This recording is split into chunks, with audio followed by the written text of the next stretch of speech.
Howdy folks, Doc here with Last Best Tool, and I guess the question today is what makes a perfect spinner, especially a bit spinner.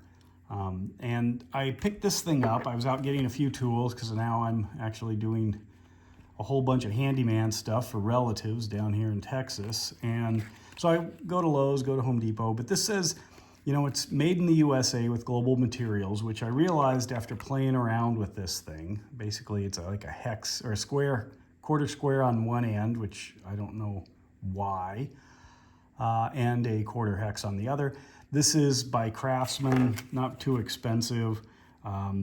But anyway, the Made in the USA caught me, looked it up, yeah, with global materials.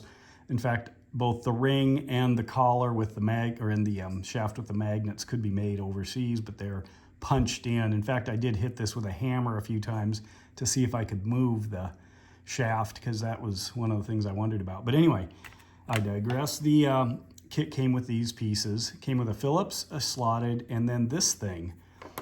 And this thing apparently is a hex driver, but oddly, if you look in the pictures of this item, say on the Lowe's site, they have this thing inserted here.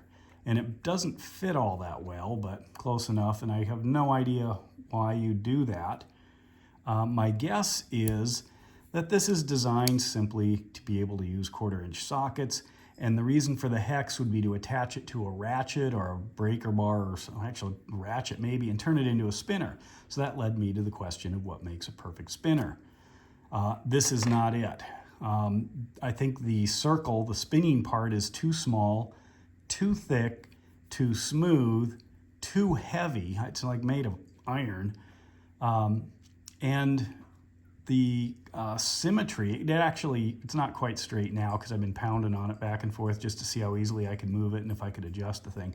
But it was symmetrical, which I don't think it needs to be, because you'd probably want a benefit of one side or the other. Your hand is obviously going to operate it, so one side's already compromised when it comes to your access. But you put a bit in there, and I tried turning some stuff actually with the Phillips, which, by the way, this is the tightest bit holder I think I've seen this year. I mean, that's barely in there, and I can't really easily pull it out. There we go. So I was trying this on different screws. It's too small to really do much as far as any kind of tightening. I've got a bunch of others, you know that, larger ones, and some of them work great. If it's for a ratchet, it should be really thin, you know, just like a little spinning wheel, and I've shown some of those in videos. But I was kind of disappointed in this thing, especially because it's so heavy, which means it's easy to drop. It's way off balance. Now, obviously, it's a very simple thing, and it's inexpensive, so I don't know if they've spent a huge amount of money on R&D. However, that led me to wonder, what would the perfect spinner be? Because I really like these. I use them a lot. My guess is something more the diameter of maybe an egg, a chicken egg or something. I don't need usually a really thick collar. What I need is good texture. So it could be half this size with a lot more texture. And I don't see any downside for texture.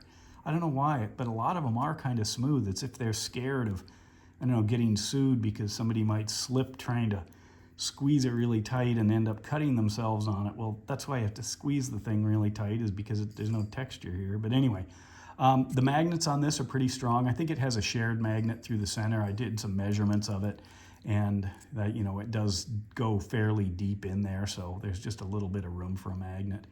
I don't think this square works very well or for whatever. They don't even say why you'd have that, and they certainly don't show it in the picture, because there's no reason to have a backwards hex on here unless you were trying to drive it with another driver.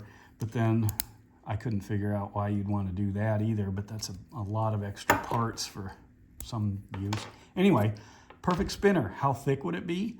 I mean, this direction, what would the diameter would it be? A lot of the people bought these online and returned them. They thought they were ratcheting, and of course they're not, especially not for the $6 or whatever the price was. But anyway, and then I started thinking, what else? What about the shaft placement? So I might play around with this thing a little bit and see, I think it might be depending on your hands too. Maybe this is for little kids when they're working in their shops, but it just disappears in my hand. That's where I like something a little bit larger to be able to grab a hold of. I mean, my fingers. Anyway, with that, Doc out.